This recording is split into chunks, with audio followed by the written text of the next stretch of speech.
I wanted to be up in Snohomish County for a critical hearing in the case of the illegal alien who killed Washington State Patrol Trooper Christopher Gadd, or do I have to say allegedly for the lawyers? Allegedly.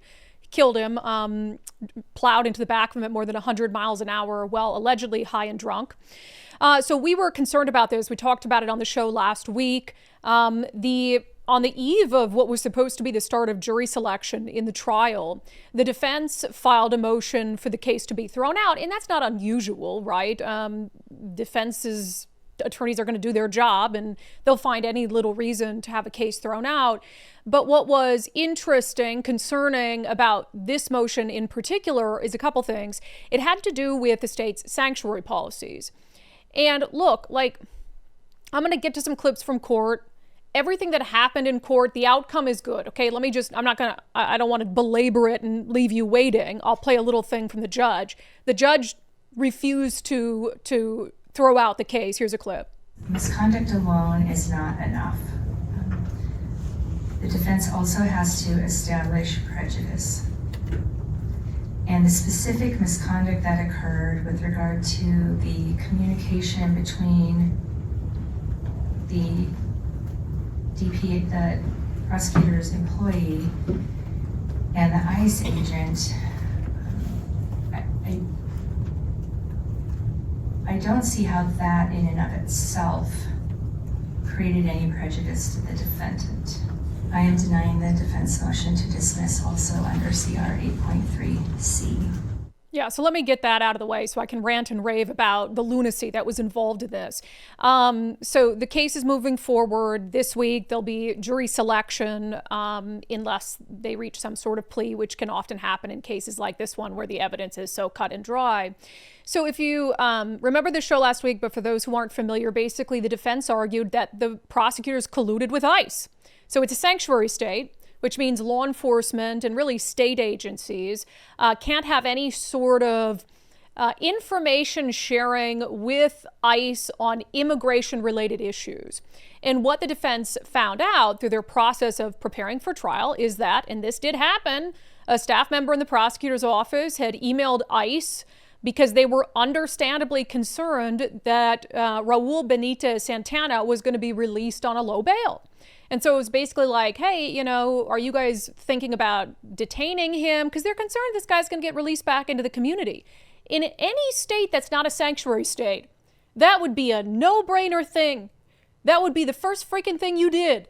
Cops would call the feds like, hey, in case this guy gets out on bail, he's accused of killing a cop. He's in the country illegally, has been for some time, has already had run-ins with law enforcement, but because of our sanctuary policies, we didn't remove him.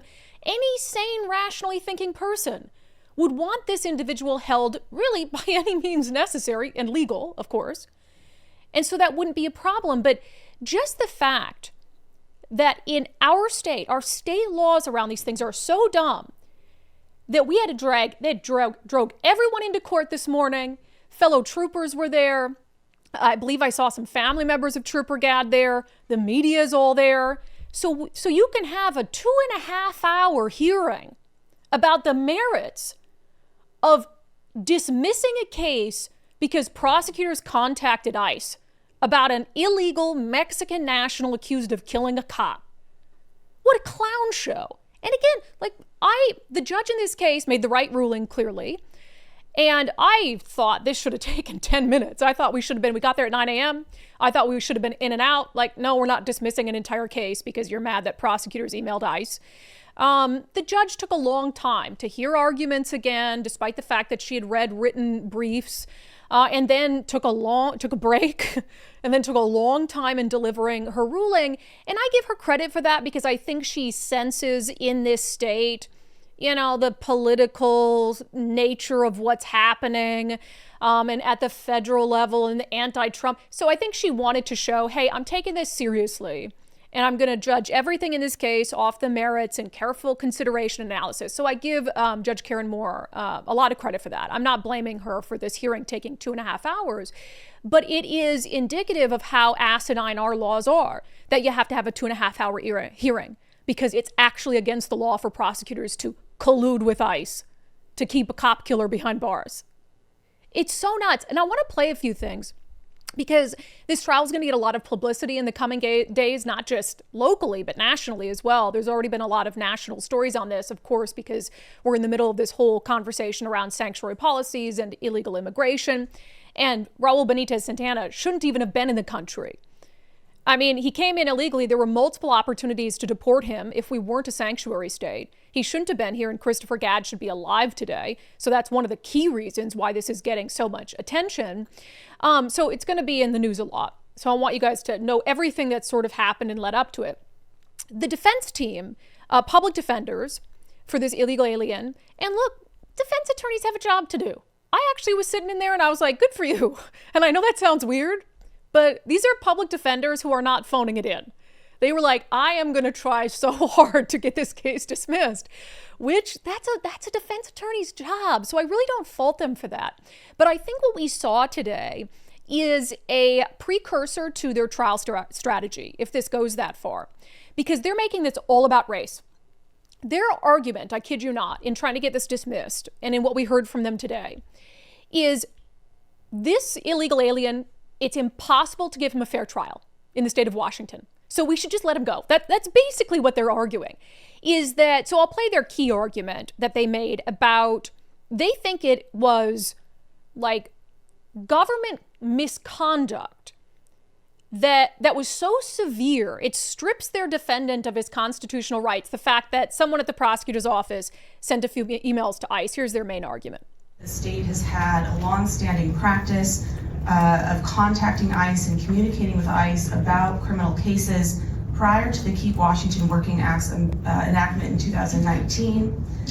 Ms. Bernachon, Mr. Darrow's legal assistant, the legal assistant assigned to this case, did not know that the Keep Washington Working Act was passed, prohibiting her from doing this. Ms. Bernachon rotated back into the violent unit in 2023, meaning she is likely engaged in this type of misconduct for the last 2 years. Counsel is one of the most experienced attorneys in their office. He has been a lawyer since 1991, and he admits in the response brief that he has also been ignorant of Washington state law for the past 6 years since 2019, affecting an unknown number of cases. It has now been confirmed that the state was also in fact having phone calls with ICE in regards to this case, that they failed to keep locks up as required by their record retention requirements. And although we had assumed when we sent those subpoenas that ICE had reached out to the state, perhaps in response to media coverage, that was not the case. What we found out from the response brief was the state had actually reached out to ICE. Had we known this during the bail hearing last May, we would have addressed that issue differently. The state consulted with a civil lawyer about this in May of last year. After that consultation, counsel did advise Ms. Bernachon to stop her communications with ICE, and despite knowing that that misconduct had taken place, the state kept it a secret. They did not disclose that information. And even more disappointing, in its pleadings, it argued that it is entitled to keep this misconduct a secret. It had no obligation to disclose, and the reason for that is because immigration information is inadmissible at trial. Yeah, so that's their core argument. We knew about that element of it, although the way they're wording it there and saying prosecutor's office has been doing this in violation of sanctuary policies for years potentially. So I'm sure you're going to have the left wing, Public Defenders Association or whatever it is, come out and look into all these cases involving people who are in the country illegally and try to get them all off the hook. So I'm sure we're going to be hearing about that. But really their argument goes further. They genuinely argue, like, because our guy is not here legally and he's got brown skin, that we can't even get a fair trial. So you might as well just, give him one free pass to kill a cop. Like every illegal alien gets one free pass to kill a cop because, no matter what you do, no matter how hard we try, everyone's racist and everyone's going to be completely biased because they know that he's in the country illegally. So one of the arguments they made, this will now proceed to voir dire, which is jury selection. And they said, look, we can't even, how are we supposed to do jury selection, they argue? Because we want to know if the jury is biased against illegals, right? But we can't ask them that because then we'd be telling them, if they didn't already know, that our defendant is illegal. So we're in a bind. Here again is that defense attorney. Ms. Mecca and I now have a hamstrung ability to prepare for jury selection. Okay. So we have an issue of Mr. Benitez Santana being in custody. We have an issue of the public making death threats against him in the media, which are not being taken down. And we cannot ask questions about what they know or what they assume about his citizenship. So my concern at this point is we bring in a jury, we have an in-depth questionnaire that tries to flesh out some of these issues. We do individual jury selection to see what people have already read, what may have prejudiced them against him without having that information be divulged in the larger panel. Of course, we will do all of that. But when we get to the larger panel and those obvious jurors have already been fleshed out, Ms. Mecca and I have no way of bringing this up without also providing that panel information about what has been going on. Yeah, so just let him go. I really felt like that's what they were arguing. We have no way to root out the right-wing immigrant hater Trump supporter, so just let him go, right? It was wild. So there was something else that happened that, and I feel like you're going to start to see these arguments, especially in this politically charged environment around immigration, pop up more and more often. So it's good that we're talking about them right now. So this defense attorney said one of the other reasons why her client cannot get a fair trial is because his family can't come to court. This was fascinating. So argues basically that his constitutional rights are infringed, going back to the bail proceeding, because his family couldn't come to court to present sort of a united front or show, hey, I've got, family members here that are supportive, and I'm not going to flee from justice. This is something common that happens at a bail hearing. People who are supportive of the defendant will show up and basically promise the judge that they're going to make sure they get back to court and they're going to post bail or whatever it is. So the defense attorney says, well, my client can't have that. Why? Why can't your client's family come to court? Because she said that all his family is concerned that ICE will scoop them up in court. And I'm thinking every member of this guy's family is illegal. So it just showed the depth of this problem, right? None of his family was in the courtroom today. And and I hated this part, although I do kind of get it. She says that as the case proceeds, what you're going to end up having and what the jury is going to end up seeing is a room full of cops who are pissed off, right? Because this guy killed one of their own. And some of them, might come into court in uniform. And so you'll have all these people here for the victim. And no one can come for my client to show him support because they're worried they're in the country illegally too. Here's a clip. What we have is a courtroom that is filled with people who are in support of the state. In past hearings in this case, we have had armed, uniformed officers. Well, I'll just stop you right there. You can rest assured that we will be taking steps to ensure that this jury is not overwhelmed by the presence of uniformed law enforcement officers in the gallery. Yeah, so the judge stops her. So she's saying, that's not fair. And the judge sort of foreshadows that maybe they're not going to let law enforcement, like state troopers, be in uniform in the gallery watching the trial as to not unduly prejudice the jury. I might be okay with that. I think that that's fine because it might be a little intimidating to the jury too if you look out and it's sort of a sea of blue. So I do understand that, but I just think it's this fascinating argument that we can't be fair to my client. He's here illegally and so are all his friends and family. And so no one can come to court on his behalf and no one's willing to post his bail because they're worried that if they post the bail, that their name's on documents and then ICE will use those documents to go track them down because they're not in the country illegally. And that's sort of a you problem, isn't it? That's not really a criminal justice system problem. That's a you problem for the defendant.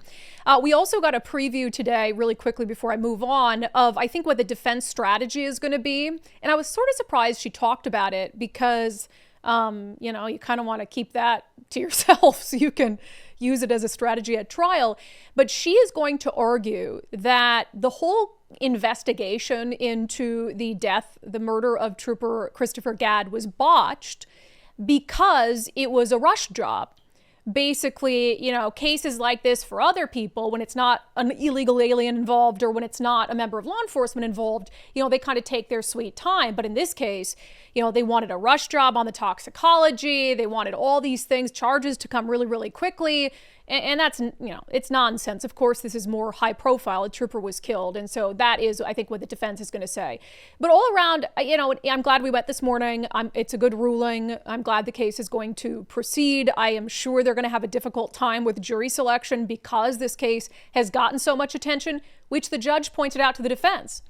The judge, before she made her ruling, said, you know, you're kind of arguing that your client's immigration status could turn the jury against him. Yet on the eve of the trial, you filed this very high profile motion. So now we've got 15 members of the media in the courtroom. So if anything, you've brought more attention to your client's immigration status in the days leading up to the trial, which I thought was a very salient point.